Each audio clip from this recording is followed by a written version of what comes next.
The Judge's House by Bram Stoker. Delivered to you in audiobook format by Audible Adventures. When the time for his examination drew near, Malcolm Malcolmson made up his mind to go somewhere to read by himself. He feared the attractions of the seaside, and also he feared completely rural isolation, for of old he knew its charms, and so he determined to find some unpretentious little town where there would be nothing to distract him. He refrained from asking suggestions from any of his friends, for he argued that each would recommend some place of which he had knowledge, and where he had already acquaintances. As Malcolmson wished to avoid friends, he had no wish to encumber himself with the attention of friends, and so he determined to look out for a place for himself. He packed a portmanteau with some clothes and all the books he required, and then took ticket for the first name on the local timetable which he did not know. When at the end of 3 hours' journey he alighted at Benchurch, he felt satisfied that he had so far obliterated his tracks as to be sure of having a peaceful opportunity of pursuing his studies. He went straight to the one in which the sleepy little place contained, and put up for the night. Benchurch was a market town, and once in 3 weeks was crowded to excess, but for the remainder of the 21 days it was as attractive as a desert. Malcolmson looked around the day after his arrival to try to find quarters more isolated than even so quiet an inn as the Good Traveler afforded. There was only one place which took his fancy, and it certainly satisfied his wildest ideas regarding quiet. In fact, quiet was not the proper word to apply to it. Desolation was the only term conveying any suitable idea of its isolation. It was an old, rambling, heavy-built house of the Jacobean style, with heavy gables and windows, unusually small, and set higher than was customary in such houses, and was surrounded with a high brick wall massively built. Indeed, on examination, it looked more like a fortified house than an ordinary dwelling. But all these things pleased Malcolmson. Here, he thought, is the very spot I have been looking for, and if I can only get opportunity of using it I shall be happy. His joy was increased when he realized beyond doubt that it was not at present inhabited. From the post office he got the name of the agent, who was rarely surprised at the application to rent a part of the old house.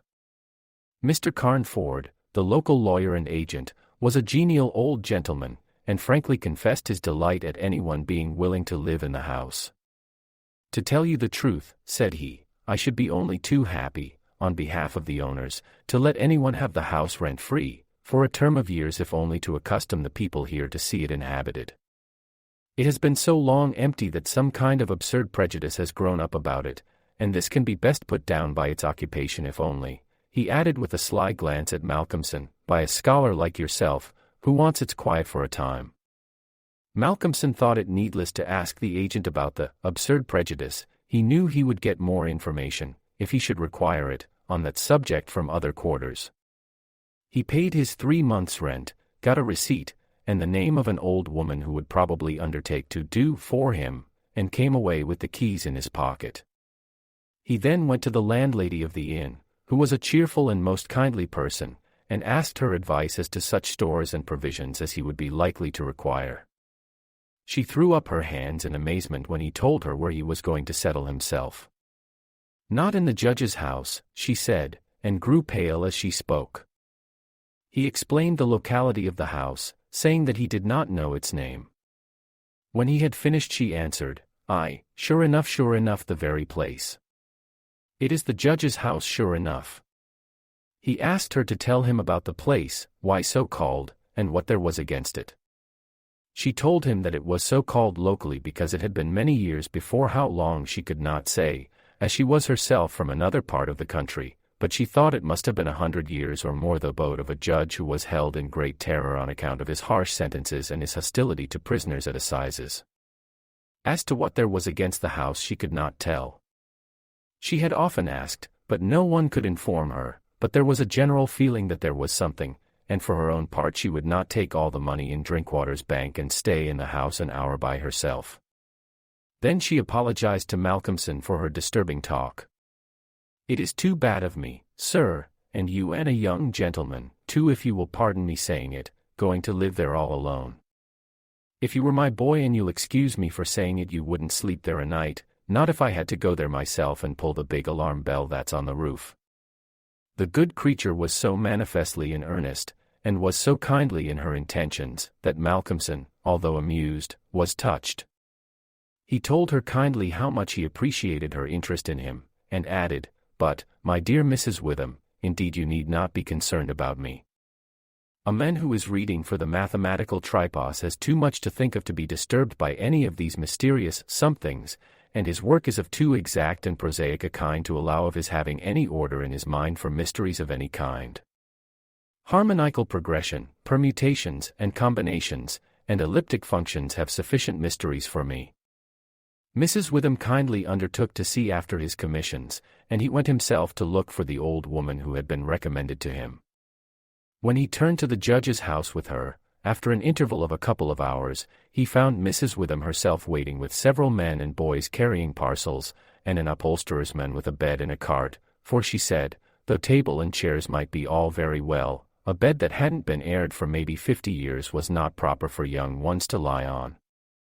She was evidently curious to see the inside of the house, and though manifestly so afraid of the somethings that at the slightest sound she clutched on to Malcolmson, whom she never left for a moment, went over the whole place. After his examination of the house, Malcolmson decided to take up his abode in the great dining room, which was big enough to serve for all his requirements, and Mrs. Witham, with the aid of the charwoman, Mrs. Dempster, proceeded to arrange matters. When the hampers were brought in and unpacked, Malcolmson saw that with much kind forethought she had sent from her own kitchen sufficient provisions to last for a few days. Before going she expressed all sorts of kind wishes, and at the door turned and said, "And perhaps, sir, as the room is big and draughty it might be well to have one of those big screens put round your bed at night, though truth to tell, I would die myself if I were to be so shut in with all kinds of things, that put their heads round the sides or over the top, and look on me." The image which she had called up was too much for her nerves and she fled incontinently. Mrs. Dempster sniffed in a superior manner as the landlady disappeared, and remarked that for her own part she wasn't afraid of all the bogies in the kingdom. "I'll tell you what it is, sir," she said, "bogies is all kinds and sorts of things except bogies. Rats and mice, and beetles and creaky doors, and loose slates, and broken panes, and stiff drawer handles, that stay out when you pull them and then fall down in the middle of the night. Look at the wainscot of the room. It is old, hundreds of years old. Do you think there's no rats and beetles there? And do you imagine, sir, that you won't see none of them? Rats is bogies, I tell you, and bogies is rats, and don't you get to think anything else." "Mrs. Dempster," said Malcolmson gravely, making her a polite bow, "you know more than a senior wrangler. And let me say that, as a mark of esteem for your indubitable soundness of head and heart, I shall, when I go, give you possession of this house, and let you stay here by yourself for the last 2 months of my tenancy, for 4 weeks will serve my purpose." "Thank you kindly, sir," she answered, "but I couldn't sleep away from home a night. I am in Greenhouse Charity, and if I slept a night away from my rooms I should lose all I have got to live on. The rules is very strict, and there's too many watching for a vacancy for me to run any risks in the matter. Only for that, sir, I'd gladly come here and attend on you altogether during your stay." "My good woman," said Malcolmson hastily, "I have come here on a purpose to obtain solitude, and believe me that I am grateful to the late Greenough for having organized his admirable charity, whatever it is that I am perforce denied the opportunity of suffering from such a form of temptation." Saint Anthony himself could not be more rigid on the point. The old woman laughed harshly. "Ah, you young gentlemen," she said, "you don't fear for naught, and belike you'll get all the solitude you want here." She set to work with her cleaning, and by nightfall, when Malcolmson returned from his walk, he always had one of his books to study as he walked. He found the room swept and tidied, a fire burning on the old hearth, the lamp lit, and the table spread for supper with Mrs. Witham's excellent fare. "This is comfort indeed," he said, and rubbed his hands. When he had finished his supper, and lifted the tray to the other end of the great oak dining table, he got out his books again, put fresh wood on the fire, trimmed his lamp, and set himself down to a spell of real hard work. He went on without a pause till about 11 o'clock, when he knocked off for a bit to fix his fire and lamp, and to make himself a cup of tea. He had always been a tea drinker, and during his college life had sat late at work and had taken tea late. The rest was a great luxury to him, and he enjoyed it with a sense of delicious voluptuous ease. The renewed fire leaped and sparkled, and threw quaint shadows through the great old room, and as he sipped his hot tea he reveled in the sense of isolation from his kind. Then it was that he began to notice for the first time what a noise the rats were making. Surely, he thought, they cannot have been at it all the time I was reading. Had they been, I must have noticed it. Presently, when the noise increased, he satisfied himself that it was really new. It was evident that at first the rats had been frightened at the presence of a stranger, and the light of fire and lamp, but that as the time went on they had grown bolder and were now disporting themselves as was their wont. How busy they were and hark to the strange noises. Up and down the old wainscot, over the ceiling and under the floor they raced, and gnawed, and scratched. Malcolmson smiled to himself as he recalled to mind the saying of Mrs. Dempster, bogies is rats, and rats is bogies. The tea began to have its effect of intellectual and nervous stimulus. He saw with joy another long spell of work to be done before the night was past, and in the sense of security which it gave him, he allowed himself the luxury of a good look round the room. He took his lamp in one hand, and went all round, wondering that so quaint and beautiful an old house had been so long neglected. The carving of the oak on the panels of the wainscot was fine, and on and round the doors and windows it was beautiful and of rare merit. There were some old pictures on the walls, but they were coated so thick with dust and dirt that he could not distinguish any detail of them, though he held his lamp as high as he could over his head. Here and there as he went round he saw some crack or hole blocked for a moment by the face of a rat with its bright eyes glittering in the light, but in an instant it was gone, and a squeak and a scamper followed. The thing that most struck him, however, was the rope of the great alarm bell on the roof, which hung down in a corner of the room on the right-hand side of the fireplace. He pulled up close to the hearth a great high-backed carved oak chair, and sat down to his last cup of tea. When this was done he made up the fire, and went back to his work, sitting at the corner of the table, having the fire to his left. For a little while the rats disturbed him somewhat with their perpetual scampering, but he got accustomed to the noise as one does to the ticking of the clock or to the roar of moving water, and he became so immersed in his work that everything in the world, except the problem which he was trying to solve, passed away from him. He suddenly looked up, his problem was still unsolved, and there was in the air that sense of the hour before the dawn, which is so dread to doubtful life. The noise of the rats had ceased. Indeed it seemed to him that it must have ceased but lately and that it was the sudden cessation which had disturbed him. The fire had fallen low, but still it threw out a deep red glow. As he looked he started in spite of his sang-froid. There, on the great high-backed carved oak chair by the right side of the fireplace sat an enormous rat, steadily glaring at him with baleful eyes. He made a motion to it as though to hunt it away, but it did not stir. Then he made the motion of throwing something. Still it did not stir, but showed its great white teeth angrily, and its cruel eyes shone in the lamplight with an added vindictiveness. Malcolmson felt amazed, and seizing the poker from the hearth ran at it to kill it. Before, however, he could strike at the rat, with a squeak that sounded like the concentration of hate, jumped upon the floor, and, running up the rope of the alarm bell, disappeared in the darkness beyond the range of the green-shaded lamp. Instantly, strange to say, the noisy scampering of the rats in the wainscot began again. By this time Malcolmson's mind was quite off the problem, and as a shrill cock-crow outside told him of the approach of morning, he went to bed and to sleep. He slept so sound that he was not even waked by Mrs. Dempster coming in to make up his room. It was only when she had tidied up the place and got his breakfast ready and tapped on the screen which closed in his bed that he woke. He was a little tired still after his night's hard work, but a strong cup of tea soon freshened him up and, taking his book, he went out for his morning walk, bringing with him a few sandwiches lest he should not care to return till dinner-time. He found a quiet walk between high elms some way outside the town, and here he spent the greater part of the day studying his Laplace. On his return he looked in to see Mrs. Witham and to thank her for her kindness. When she saw him coming through the diamond-paned bay window of her sanctum she came out to meet him and asked him in.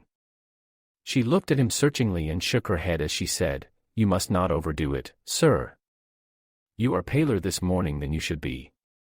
2 late hours and 2 hard work on the brains isn't good for any man. But tell me, sir, how did you pass the night? Well, I hope. But, my heart. Sir, I was glad when Mrs. Dempster told me this morning that you were all right and sleeping sound when she went in.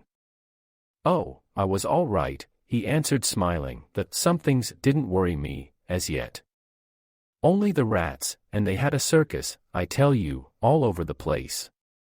There was one wicked-looking old devil that sat up on my own chair by the fire, and wouldn't go till I took the poker to him, and then he ran up the rope of the alarm bell and got to somewhere up the wall or the ceiling I couldn't see where, it was so dark.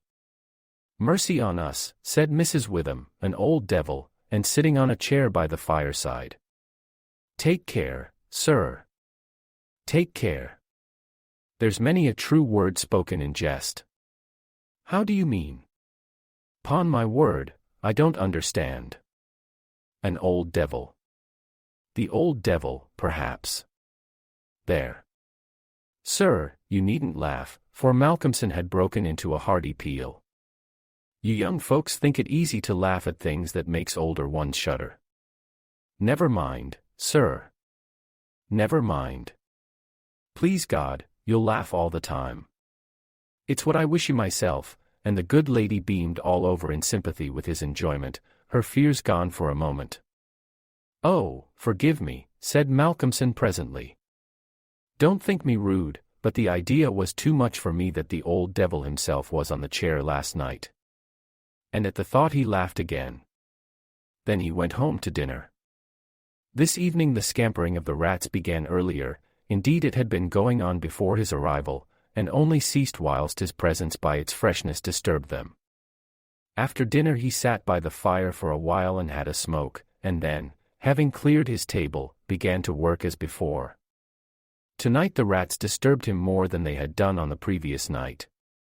How they scampered up and down and under and over. How they squeaked and scratched and gnawed. How they, getting bolder by degrees, came to the mouths of their holes and to the chinks and cracks and crannies in the wainscoting till their eyes shone like tiny lamps as the firelight rose and fell. But to him, now doubtless accustomed to them, their eyes were not wicked, only their playfulness touched him. Sometimes the boldest of them made sallies out on the floor or along the mouldings of the wainscot. Now and again as they disturbed him Malcolmson made a sound to frighten them, smiting the table with his hand or giving a fierce HSH, HSH, so that they fled straightway to their holes. And so the early part of the night wore on, and despite the noise Malcolmson got more and more immersed in his work. All at once he stopped, as on the previous night, being overcome by a sudden silence. There was not the faintest sound of gnaw, or scratch, or squeak. The silence was as of the grave. He remembered the odd occurrence of the previous night, and instinctively he looked at the chair standing close by the fireside. And then a very odd sensation thrilled through him. There, on the great old high-backed carved oak chair beside the fireplace sat the same enormous rat, steadily glaring at him with baleful eyes. Instinctively he took the nearest thing to his hand, a book of logarithms, and flung it at it. The book was badly aimed and the rat did not stir, so again the poker performance of the previous night was repeated, and again the rat, being closely pursued, fled up the rope of the alarm bell. Strangely, too, the departure of this rat was instantly followed by the renewal of the noise made by the general rat community.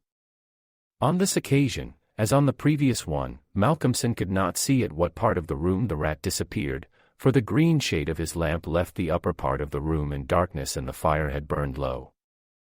On looking at his watch he found it was close on midnight, and, not sorry for the divertisement, he made up his fire and made himself his nightly pot of tea. He had got through a good spell of work, and thought himself entitled to a cigarette, and so he sat on the great carved oak chair before the fire and enjoyed it. Whilst smoking he began to think that he would like to know where the rat disappeared to, for he had certain ideas for the morrow not entirely disconnected with the rat trap. Accordingly he lit another lamp and placed it so that it would shine well into the right-hand corner of the wall by the fireplace. Then he got all the books he had with him, and placed them handy to throw at the vermin.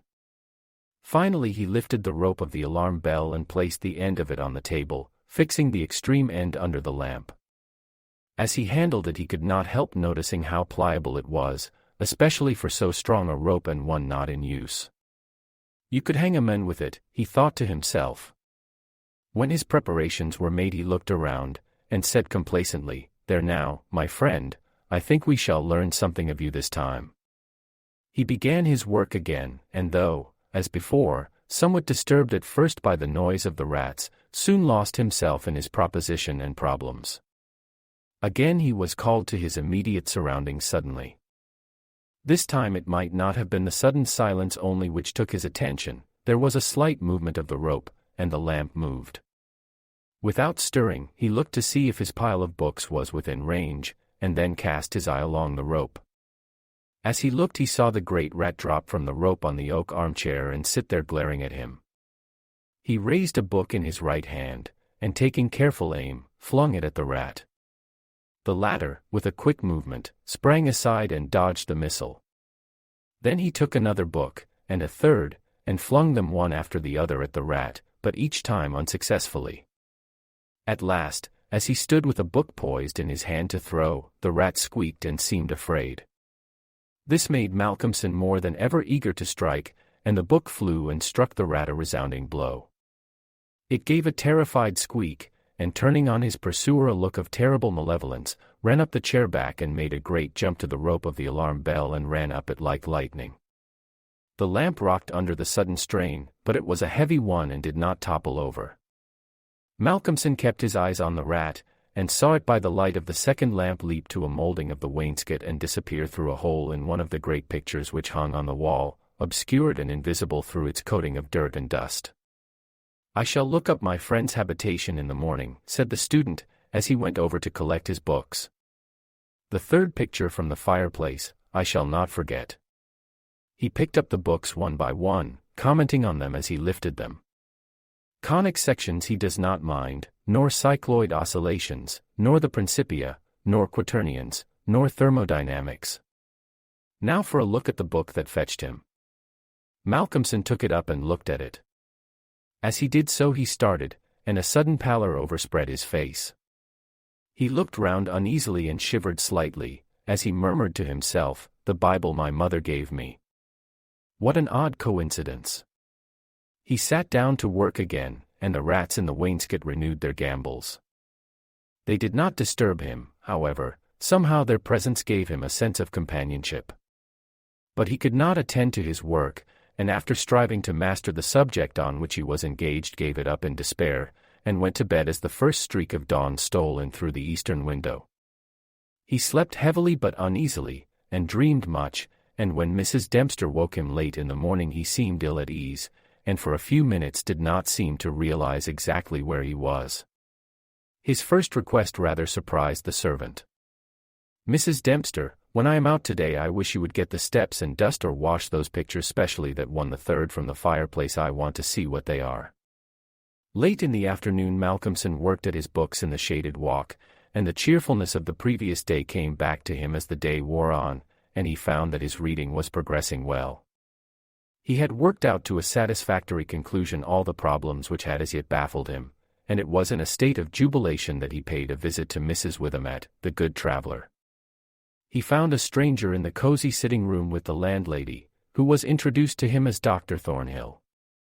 She was not quite at ease, and this, combined with the doctor's plunging at once into a series of questions, made Malcolmson come to the conclusion that his presence was not an accident, so without preliminary he said, "Dr. Thornhill, I shall with pleasure answer you any question you may choose to ask me if you will answer me one question first." The doctor seemed surprised, but he smiled and answered at once, "Done." "What is it?" "Did Mrs. Witham ask you to come here and see me and advise me?" Dr. Thornhill for a moment was taken aback, and Mrs. Witham got fiery red and turned away, but the doctor was a frank and ready man, and he answered at once and openly, "She did, but she didn't intend you to know it. I suppose it was my clumsy haste that made you suspect. She told me that she did not like the idea of your being in that house all by yourself, and that she thought you took too much strong tea. In fact, she wants me to advise you, if possible, to give up the tea and the very late hours. I was a keen student in my time, so I suppose I may take the liberty of a college man, and without offense, advise you not quite as a stranger. Malcolmson with a bright smile held out his hand. Shake as they say in America, he said. I must thank you for your kindness, and Mrs. Witham too, and your kindness deserves a return on my part. I promise to take no more strong tea, no tea at all till you let me, and I shall go to bed tonight at 1 o'clock at latest. Will that do? Capital, said the doctor. Now tell us all that you noticed in the old house, and so Malcolmson then and there told in minute detail all that had happened in the last 2 nights. He was interrupted every now and then by some exclamation from Mrs. Witham, till finally when he told of the episode of the Bible the landlady's pent-up emotions found vent in a shriek, and it was not till a stiff glass of brandy and water had been administered that she grew composed again. Dr. Thornhill listened with a face of growing gravity, and when the narrative was complete and Mrs. Witham had been restored he asked, "The rat always went up the rope of the alarm bell?" "Always." "I suppose you know," said the doctor after a pause, "what that rope is?" "No." "It is," said the doctor slowly, "the very rope which the hangman used for all the victims of the judge's judicial rancor." Here he was interrupted by another scream from Mrs. Witham, and steps had to be taken for her recovery. Malcolmson, having looked at his watch, and found that it was close to his dinner hour, had gone home before her complete recovery. When Mrs. Witham was herself again she almost assailed the doctor with angry questions as to what he meant by putting such horrible ideas into the poor young man's mind. "He has quite enough there already to upset him," she added. Dr. Thornhill replied, "My dear madam, I had a distinct purpose in it. I wanted to draw his attention to the bell rope, and to fix it there. It may be that he is in a highly overwrought state, and has been studying too much, although I am bound to say that he seems as sound and healthy a young man, mentally and bodily, as ever I saw, but then the rats and that suggestion of the devil." The doctor shook his head and went on. "I would have offered to go and stay the first night with him, but that I felt sure it would have been a cause of offense. He may get in the night some strange fright or hallucination, and if he does I want him to pull that rope. All alone as he is it will give us warning, and we may reach him in time to be of service. I shall be sitting up pretty late tonight and shall keep my ears open. Do not be alarmed if Benchurch gets a surprise before morning." "Oh, doctor, what do you mean?" "What do you mean?" "I mean this, that possibly, nay, more probably we shall hear the great alarm bell from the judge's house tonight," and the doctor made about as effective an exit as could be thought of. When Malcolmson arrived home he found that it was a little after his usual time, and Mrs. Dempster had gone away. The rules of Greenhouse charity were not to be neglected.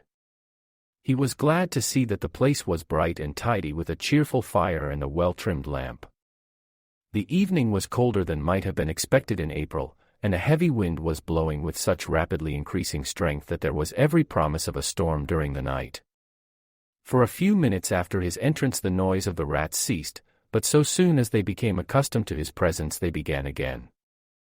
He was glad to hear them, for he felt once more the feeling of companionship in their noise, and his mind ran back to the strange fact that they only ceased to manifest themselves when the great rat with the baleful eyes came upon the scene. The reading lamp only was lit and its green shade kept the ceiling and the upper part of the room in darkness, so that the cheerful light from the hearth spreading over the floor and shining on the white cloth laid over the end of the table was warm and cheery. Malcolmson sat down to his dinner with a good appetite and a buoyant spirit. After his dinner and a cigarette he sat steadily down to work, determined not to let anything disturb him, for he remembered his promise to the doctor, and made up his mind to make the best of the time at his disposal. For an hour or so he worked all right, and then his thoughts began to wander from his books. The actual circumstances around him, and the calls on his physical attention, and his nervous susceptibility were not to be denied. By this time the wind had become a gale, and the gale a storm. The old house, solid though it was, seemed to shake to its foundation, and the storm roared and raged through its many chimneys and its queer old gables, producing strange, unearthly sounds in the empty rooms and corridors. Even the great alarm bell on the roof must have felt the force of the wind, for the rope rose and fell slightly, as though the bell were moved a little from time to time, and the limber rope fell on the oak floor with a hard and hollow sound. As Malcolmson listened to it, he bethought himself of the doctor's words, "It is the rope which the hangman used for the victims of the judge's judicial rancor," and he went over to the corner of the fireplace and took it in his hand to look at it. There seemed a sort of deadly interest in it, and as he stood there he lost himself for a moment in speculation as to who these victims were, and the grim wish of the judge to have such a ghastly relic ever under his eyes. As he stood there, the swaying of the bell on the roof still lifted the rope now and again, but presently there came a new sensation, a sort of tremor in the rope, as though something was moving along it. Looking up instinctively, Malcolmson saw the great rat coming slowly down towards him, glaring at him steadily. He dropped the rope and started back with a muttered curse, and the rat, turning, ran up the slope again and disappeared, and at the same instant Malcolmson became conscious that the noise of the other rats, which had ceased for a while, began again.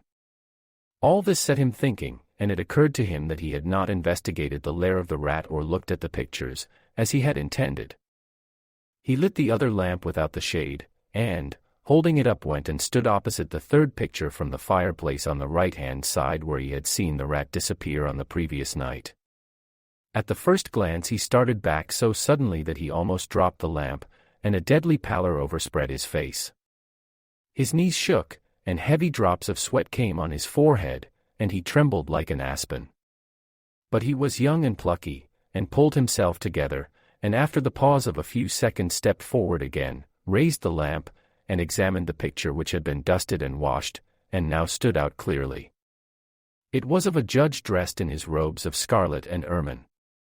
His face was strong and merciless, evil, crafty, and vindictive, with a sensual mouth, hooked nose of ruddy color, and shaped like the beak of a bird of prey.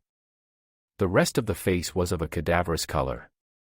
The eyes were of peculiar brilliance and with a terribly malignant expression. As he looked at them, Malcolmson grew cold, for he saw there the very counterpart of the eyes of the great rat. The lamp almost fell from his hand. He saw the rat with its baleful eyes peering out through the hole in the corner of the picture, and noted the sudden cessation of the noise of the other rats. However, he pulled himself together, and went on with his examination of the picture. The judge was seated in a great high-backed carved oak chair, on the right-hand side of a great stone fireplace where, in the corner, a rope hung down from the ceiling, its end lying coiled on the floor. With a feeling of something like horror, Malcolmson recognized the scene of the room as it stood, and gazed around him in an awestruck manner as though he expected to find some strange presence behind him. Then he looked over to the corner of the fireplace and with a loud cry he let the lamp fall from his hand. There, in the judge's armchair, with the rope hanging behind, sat the rat with the judge's baleful eyes, now intensified as with a fiendish leer. Save for the howling of the storm without, there was silence. The fallen lamp recalled Malcolmson to himself. Fortunately it was of metal, and so the oil was not spilt. However, the practical need of attending to it settled at once his nervous apprehensions. When he had turned it out, he wiped his brow and thought for a moment. "This will not do," he said to himself. "If I go on like this I shall become a crazy fool. This must stop. I promised the doctor I would not take tea. Faith, he was pretty right. My nerves must have been getting into a queer state. Funny I did not notice it.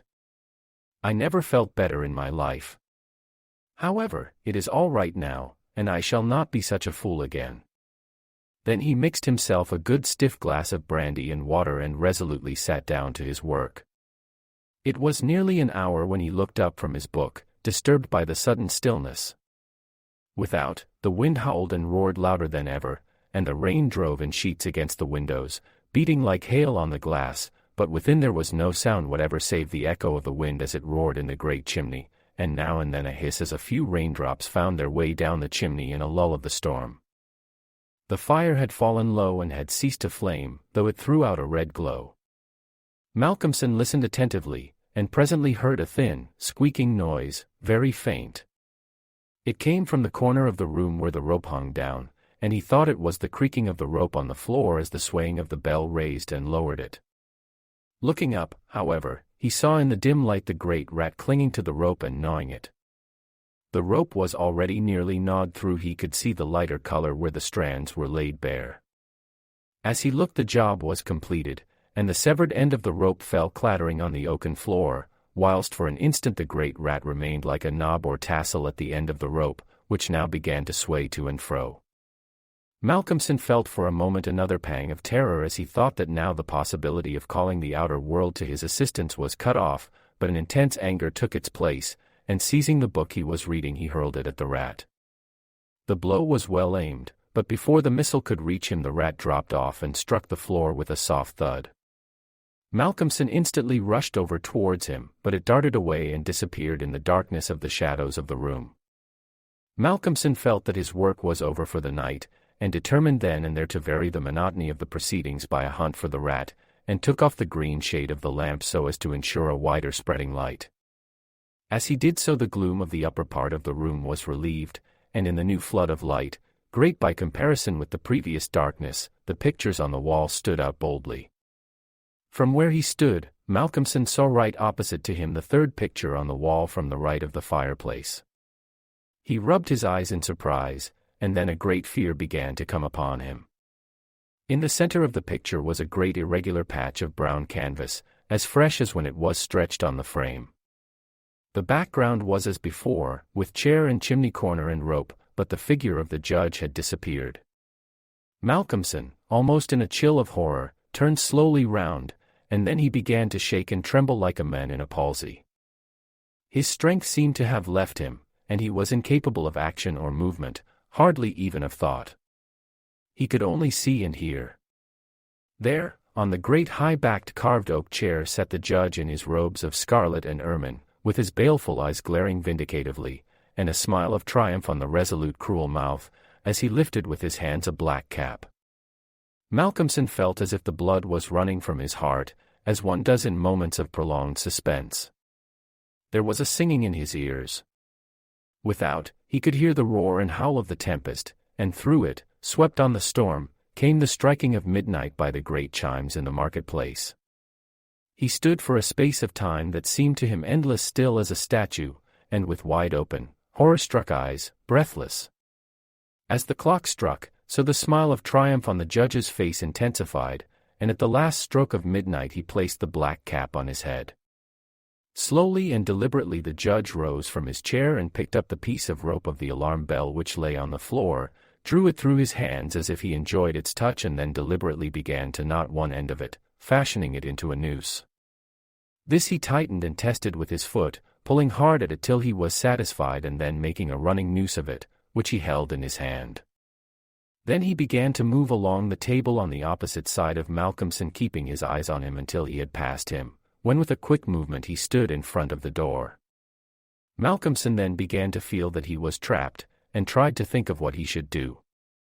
There was some fascination in the judge's eyes, which he never took off him, and he had, perforce, to look.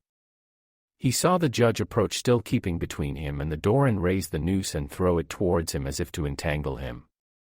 With a great effort he made a quick movement to one side, and saw the rope fall beside him, and heard it strike the oaken floor. Again the judge raised the noose and tried to ensnare him, ever keeping his baleful eyes fixed on him, and each time by a mighty effort the student just managed to evade it.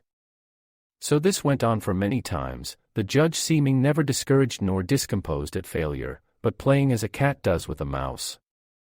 At last, in despair, which had reached its climax, Malcolmson cast a quick glance round him. The lamp seemed to have blazed up, and there was a fairly good light in the room. At the many rat holes and in the chinks and crannies of the wainscot he saw the rat's eyes, and this aspect, that was purely physical, gave him a gleam of comfort. He looked round and saw that the rope of the great alarm bell was laden with rats. Every inch of it was covered with them, and more were pouring through the small circular hole in the ceiling whence it emerged, so that with their weight the bell was beginning to sway. Hark! It had swayed till the clapper had touched the bell. The sound was but a tiny one, but the bell was only beginning to sway, and it would increase. At the sound the judge, who had been keeping his eyes fixed on Malcolmson, looked up, and a scowl of diabolical anger overspread his face. His eyes fairly glowed like hot coals, and he stamped his foot with a sound that seemed to make the house shake. A dreadful peal of thunder broke overhead as he raised the rope again, whilst the rats kept running up and down the rope as though working against time. This time, instead of throwing it, he drew close to his victim, and held open the noose as he approached. As he came closer there seemed something paralyzing in his very presence, and Malcolmson stood rigid as a corpse. He felt the judge's icy fingers touch his throat as he adjusted the rope. The noose tightened. Then the judge, taking the rigid form of the student in his arms, carried him over and placed him standing in the oak chair, and stepping up beside him, put his hand up and caught the end of the swaying rope of the alarm bell. As he raised his hand the rats fled squeaking and disappeared through the hole in the ceiling. Taking the end of the noose which was round Malcolmson's neck he tied it to the hanging bell rope, and then descending pulled away the chair. When the alarm bell of the judge's house began to sound a crowd soon assembled. Lights and torches of various kinds appeared, and soon a silent crowd was hurrying to the spot. They knocked loudly at the door, but there was no reply.